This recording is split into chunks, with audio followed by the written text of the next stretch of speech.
Thank you for joining the Friend's Eye View. Spoilers. My name is Shaun, and obviously I'm here with my buddy Jose. Hello, hello. The movie you recommended this week came out in 2023. Yes, The Boys in the Boat. yes. So before I give my rating, how did you rate this? Oh my God, I loved it. I loved the movie. I really, truly enjoyed from beginning to end the movie. And I would say my rating would have to be a 9. A 9. Yes. Now, I may have taken a couple of things from it that probably others may not have. And it didn't hurt that I had a couple of drinks while I was watching it. So I kind of started feeling for Callum Turner's character, Joe Rance, but more so for the coach. Coach Al Ulbrichtsen, who was played by Joel Edgerton. Yeah. But at the same time, you may disagree, but I pretty much enjoyed thoroughly how his character evolved, even though he was by himself pretty much since the age of 13. Yeah.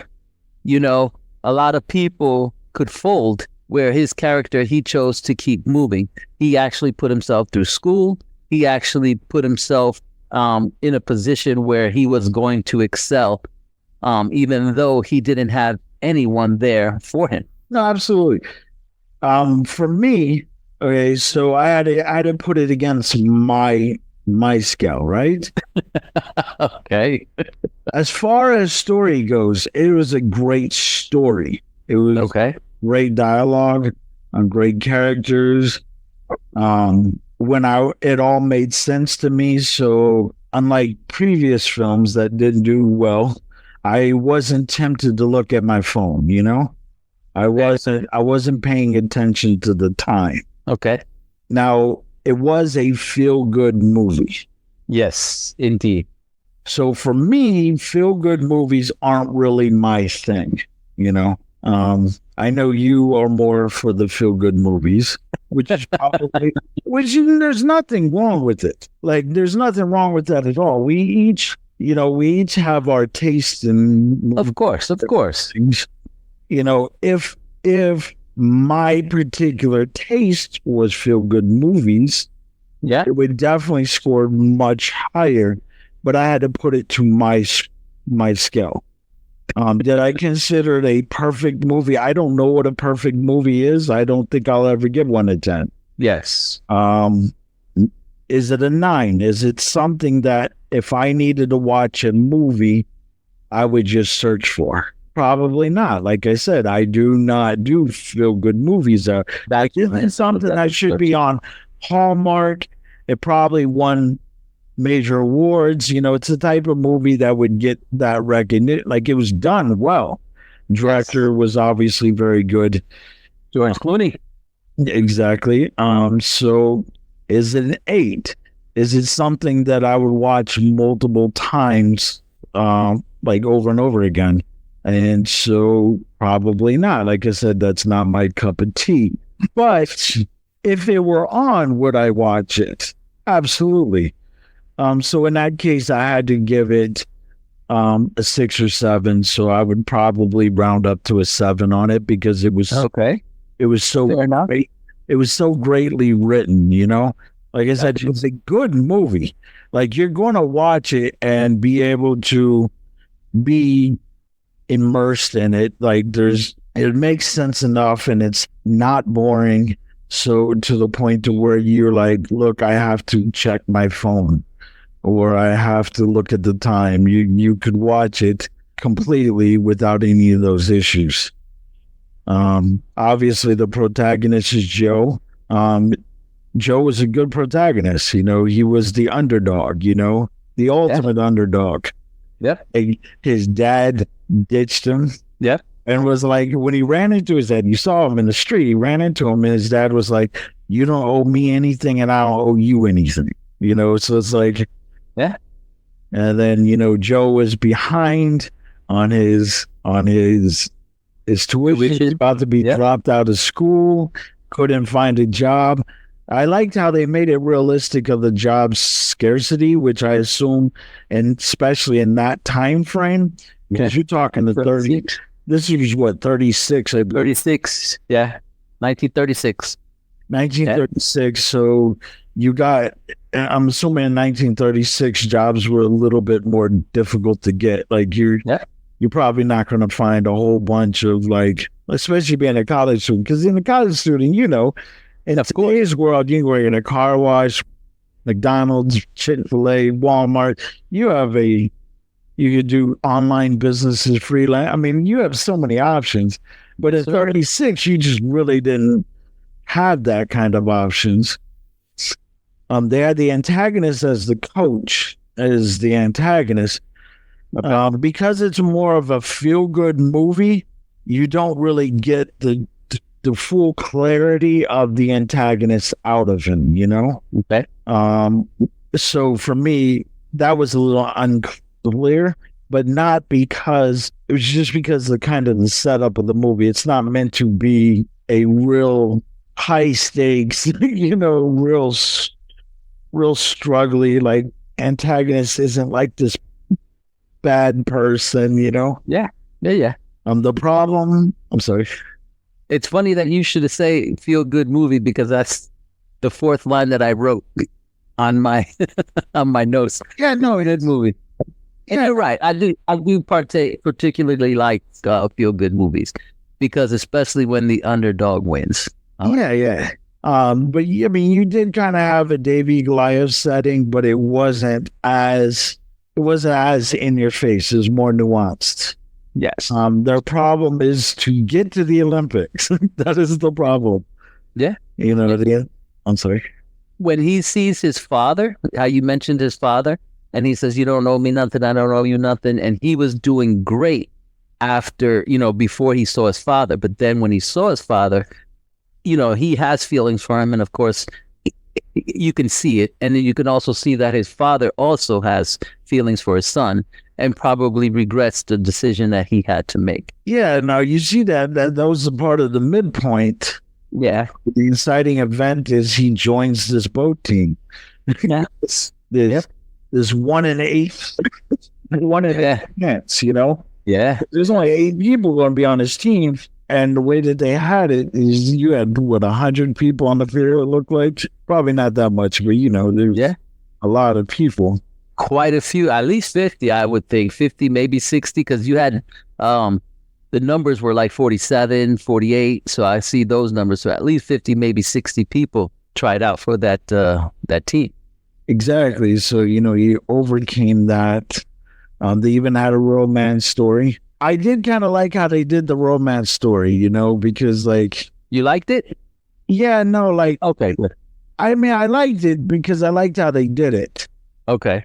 Where they didn't do it like your typical romance where like the dude pursues the woman or whatever. Yes. It was her pursuing him, but she was nonchalant about it. Like she was kind of joking playfully about it, where she was like, where she referenced the crush that he had on her when they were children. Yes. And then as she was leaving the library or whatever it was, she was like, and so I'm curious, do you still have that crush, you know, or what? So it's kind of like she was really invested in him. And I don't think, and you know, he kind of didn't catch the signs real quick that she was into him. Yep. He was definitely slow to bat on that one, which kind of made it fun, and then kind of more of like a playful romance, you know, especially with like Hollywood movies, you know. And there's nothing wrong with going full-blown romance, you know, even in movies that aren't romantic in nature, you know. Yeah. Because everybody wants the protagonist to get the girl, as they say. Exactly. Yeah. And then when he went to her room, he saw the card that he had given her when they were in 4th grade. She kept it. Yeah. So that's what I'm saying. It's kind of like a playful, like she had a crush on him as well. Yeah. And And obviously, those feelings came back when she saw him. And, it's kind of almost like, I don't know, I liked it. I thought it was kind of a playful romance, which is what you would expect in a feel good movie anyway. Gotcha. And then, you got your midpoint where, where his father comes and he sees his father. Yeah. Who is in town for the last year, but he didn't even try to get, Yeah. And then it messed with his head. Almost definitely. And then he tells him that his son, his other son, Harry Jr., cut out a picture of him in the paper. So he knows about, his brother knows that, hey, that's my brother. Yeah. He's on the rowing team, but, they haven't seen each other as well. So, that part is a little bit, kind of tough for Joe and the father, I would think. And then he gets removed from the team. So that's the midpoint where you have the conflict there. Is he had internal conflict, which actually got him removed from the team, which he had to obviously go back, talk with the coach, Yeah. Yeah. And then the climax, I'm sorry. Mm-hmm. No, go ahead. Leading up to that, because when he made the team, he sat there and told the coach, I'll never let you down. Yeah. And then he tells him, because of his father and everything else, those feelings that started bubbling up, he tells him, I don't care. So, yeah. Yeah. And then you have the climax, where they go to the Olympics. Yep. And then one of his friends gets sick, right after the first run. Yes. He gets sick and almost compromises the Olympic win. Yep. But he made up for it at the last final stretch, Yeah, definitely. Yep. What you're aiming for and all that, Yeah.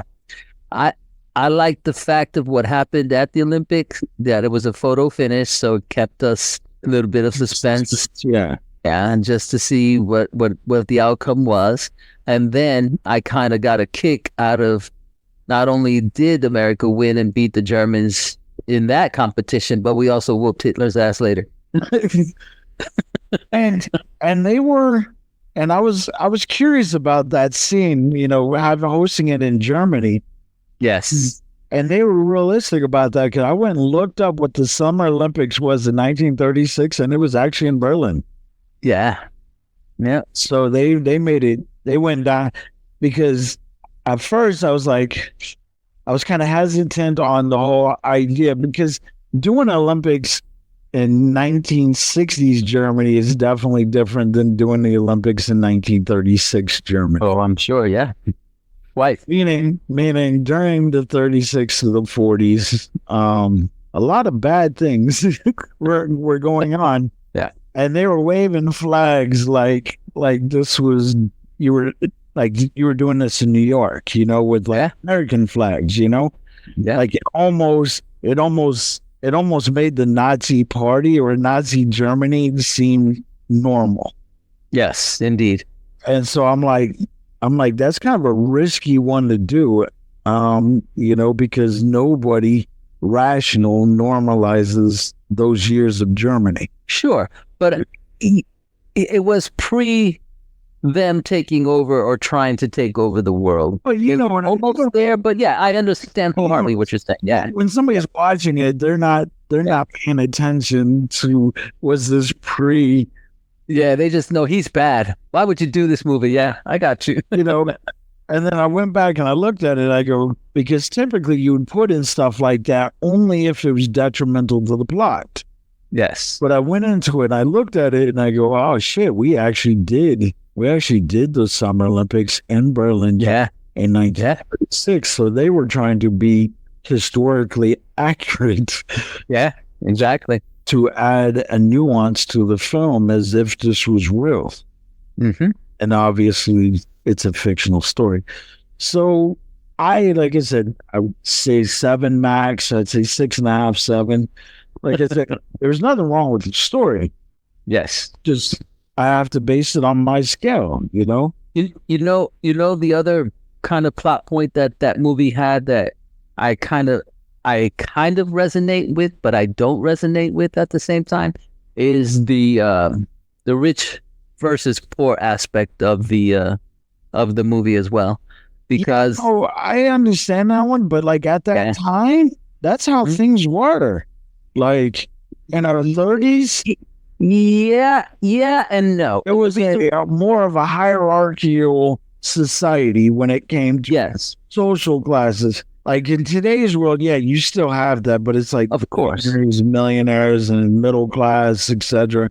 But nobody's really sitting there putting somebody down just because they're middle class, or to kick them out of things, because they're poor, like in the 30s, like that hierarchical stuff was like realistic.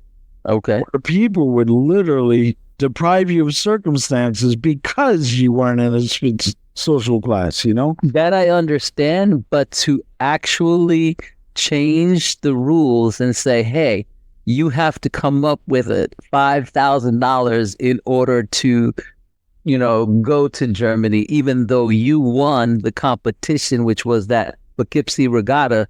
That team actually won, but because they thought that team wasn't going to win, and that someone from either Yale or, the other teams that they were competing against were going to win, that's why they came up with that 5K rule. Which it's a conflict point for them. Yeah. But it's not unrealistic, Wow. Now, did it happen? I have no idea. I wasn't alive in 1936. We can go back. Oh, no, wait. Okay, let's keep that out later. Let's not tell anyone about our time travels. However, it isn't far-fetched. Yes. The Ivy Leagues would do something like that. Yeah. I mean, come on, it's 2024, and Ivy Leagues, fuck, you have Skull and Bones, which, you have all these secret societies, different things on all these campuses, who they all become presidents and business people and different things. So is it far-fetched that somebody would change the rules on the Olympics to cater to some powerful people at Yale or Harvard? Probably not. Wow. Yeah. So it's a realistic conflict. Did it happen? Like I said, it's a fictional story. But is it unrealistic?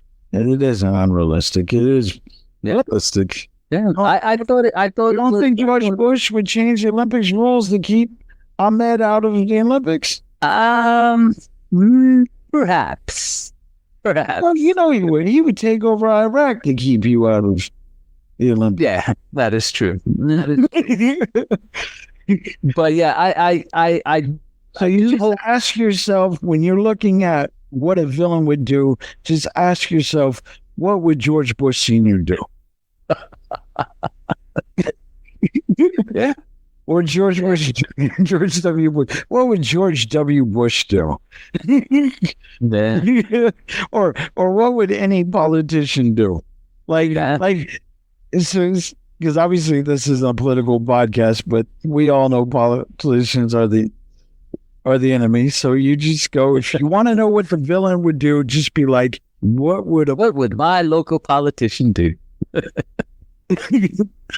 But yeah, but that's why I gave that movie a 9, Shaun. It was, for me, it was a real good, feel-good movie that made me feel, pretty good at the end. And I'm like, wow, over all the things that he overcame to be where he's at, that. Like I said, there were, like, script-wise, that was an unbelievable script. Like I said, yeah.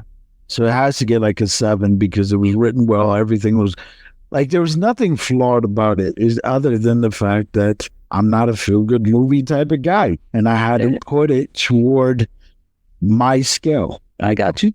And my scale can be unfair because of the fact that the higher numbers are based on movies that you like. Yes, okay. What I would do. Me, I go by, the writing. I go by the, same as you. But I also, because to me, I like feel-good movies. Yeah, they're great. I said, but I like other type of genre movies as well. So for me, I will go ahead and rate a movie based on the story. Do I like it? Do I not like it? Do I want to see it again? Like you, sort of. But I don't, I don't sit there and say that a feel-good movie is my favorite, or a sports movie is my favorite, or a drama or a horror is my favorite. If it's a good story, if it's a good movie, and I would watch it again, is how I rate mine. Yeah, no, like I like movies of all genres. It's just like I said, stories like this. Like I need the protagonist to go through literal and figurative hell. Okay, that's like they need to go through Hades and come back stronger. Okay, I need stories like that. And feel good movies just don't curtail to my need for the protagonist to go through hell.